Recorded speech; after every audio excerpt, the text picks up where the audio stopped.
Assalamualaikum warahmatullahi wabarakatuh. Selamat pagi dan salam sejahtera bagi kita semua. Yang terhormat Bapak Dr. Kidialo Wiryono, SHMPD, selaku dosen mata kuliah antropologi hukum, serta teman-teman yang saya hormati. Perkenalkan, nama saya Siti Salmafilia dengan NCN 2310036. Pada kesempatan kali ini, saya akan mempresentasikan materi tentang antropologi budaya, khususnya mengenai hubungan kebudayaan, individu, dan masyarakat. Selanjutnya,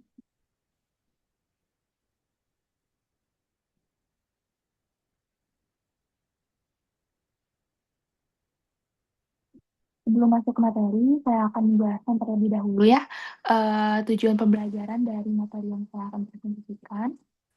Yang pertama, memahami pengertian antropologi budaya. Yang kedua, menjelaskan lapangan penelitian antropologi budaya dan sosial.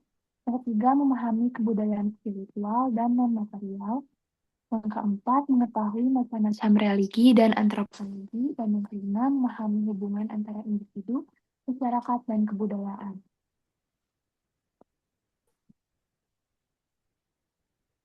Selanjutnya, setelah mengetahui tujuan pembelajaran, kita akan masuk ke pengertian antropologi budaya.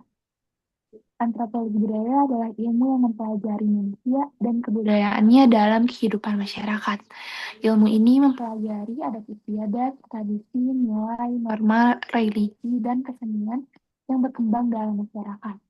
Antropologi budaya juga mempelajari hubungan antara individu, masyarakat, dan kebudayaan.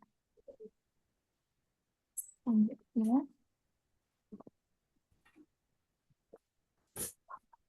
saya akan membahas mengenai lapangan penelitian antropologi budaya dan sosial. Lapangan penelitian antropologi meliputi berbagai aspek kehidupan masyarakat seperti adat istiadat, tradisi, bahasa, sistem kekerabatan, sistem ekonomi, religi, dan kesenian. Penelitian antropologi ini biasanya dilakukan secara langsung di masyarakat dengan cara observasi dan wawancara. Oke, selanjutnya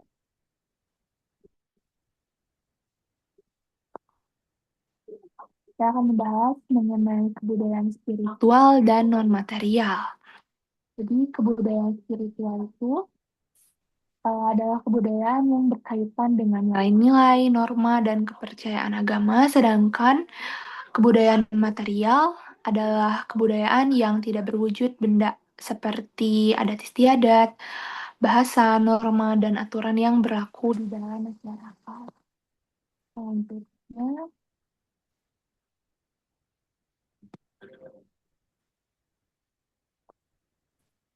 saya akan menjelaskan mengenai macam-macam religi dalam antropologi. Yang pertama terdapat animisme, yaitu kepercayaan kepada roh nenek moyang. Lalu Dianisme adalah kepercayaan bahwa benda memiliki kekuatan gaib.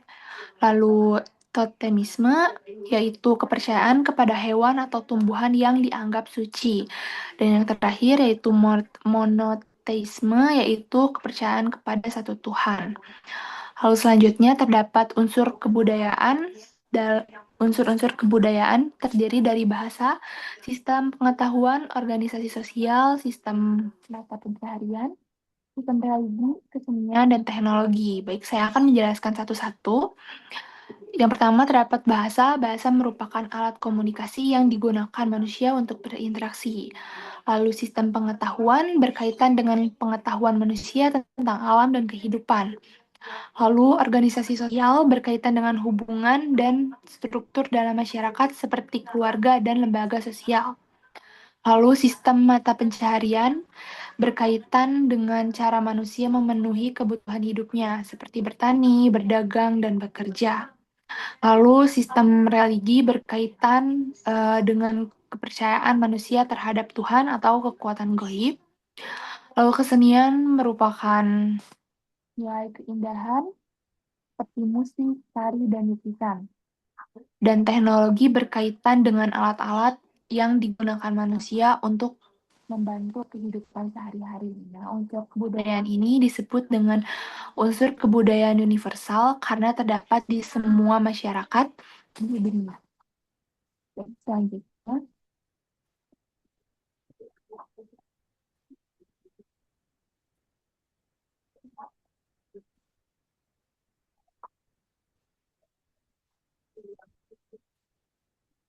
selanjutnya, terdapat hubungan antara individu masyarakat dan kebudayaan. Nah, individu adalah manusia sebagai pribadi. Masyarakat adalah kumpulan manusia yang hidup bersama, dan kebudayaan adalah hasil cipta rasa dan karsa manusia. Nah, individu menciptakan kebudayaan, kebudayaannya mengatur kehidupan masyarakat, dan masyarakat membentuk kepribadian individu. Oleh karena itu, ketiganya memiliki hubungan yang sangat erat dan tidak dapat dipisahkan. Lalu saya juga akan membahas mengenai proses perubahan kebudayaan. Proses kebudayaan terdapat terjadi karena difusi, yaitu difusi itu penyebaran budaya dari satu daerah ke daerah lain. Lalu, akulturasi yaitu pencampuran budaya tanpa menghilangkan budaya aslinya, dan asimilasi yaitu pencampuran budaya yang menghasilkan budaya baru, dan modernisasi yaitu perubahan budaya karena perkembangan zaman. Selanjutnya,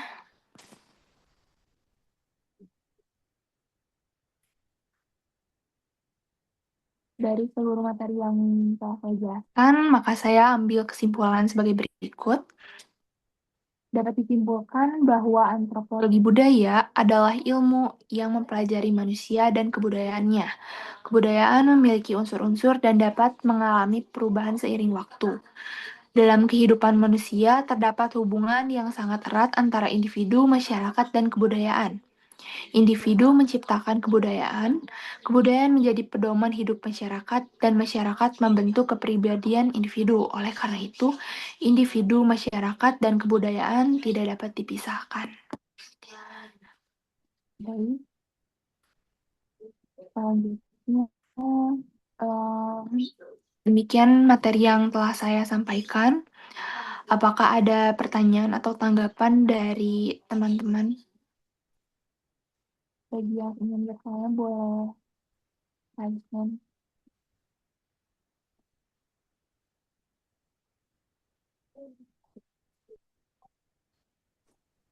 Izin bertanya. Baik,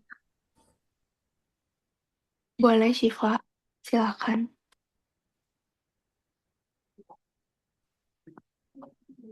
Baik, sebelumnya perkenalkan nama saya Syifa, dan untuk pertanyaannya, mengapa kebudayaan dapat mempengaruhi kepribadian individu dalam masyarakat?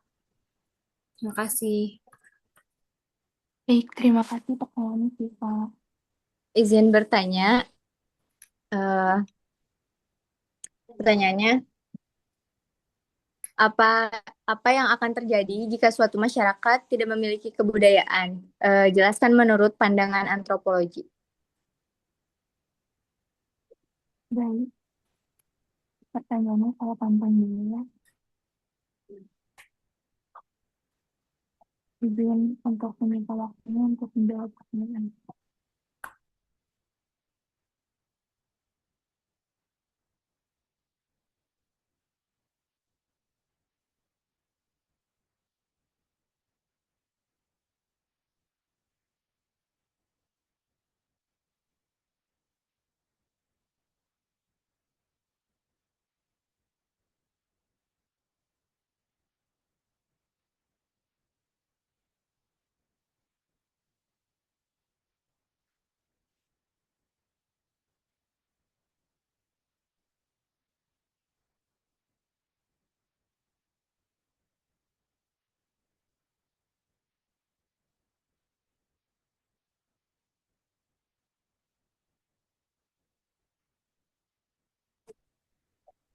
Saya izin menjawab pertanyaan dari Syifa.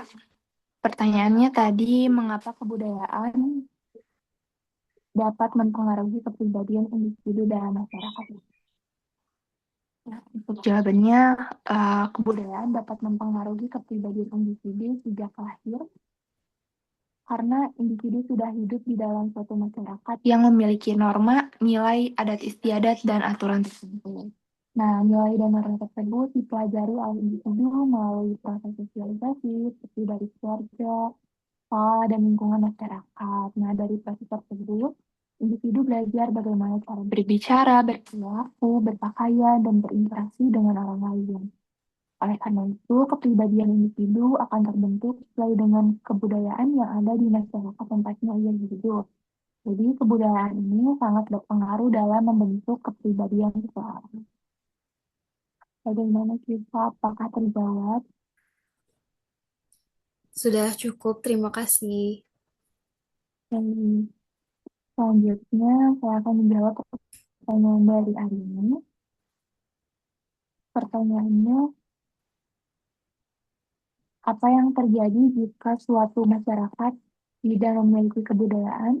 Jelaskan menurut pandangan antropologi. Baik, untuk jawabannya, menurut pandangan antropologi, jika suatu masyarakat tidak memiliki kebudayaan, maka kehidupan masyarakat tersebut tidak akan memiliki aturan, nilai, norma, dan pedoman hidup. Kebudayaan ini berfungsi sebagai pedoman dalam tingkah laku, berinteraksi, dan menjalani kehidupan sosial. Jadi, tanpa kebudayaan, manusia tidak akan memiliki identitas, tidak ada aturan yang mengatur hubungan sosial, dan kehidupan masyarakat akan menjadi tidak teratur. Nah, oleh karena itu, kebudayaan sangat penting bagi masyarakat karena menjadi pedoman hidup dan mengatur kehidupan manusia dalam bermasyarakat. Baik, apakah sudah terjawab hari ini? Sudah, terima kasih. Baik, terima kasih atas pertanyaannya dan perhatian dari teman-teman semua. Semoga jawaban dan materi yang saya sampaikan dapat dipahami dengan baik ya. Mohon maaf bila terdapat kekurangan atau kesalahan dalam penyampaian materi saya. Akhir kata, saya ucapkan terima kasih. Wassalamualaikum warahmatullahi wabarakatuh. Waalaikumsalam warahmatullahi wabarakatuh.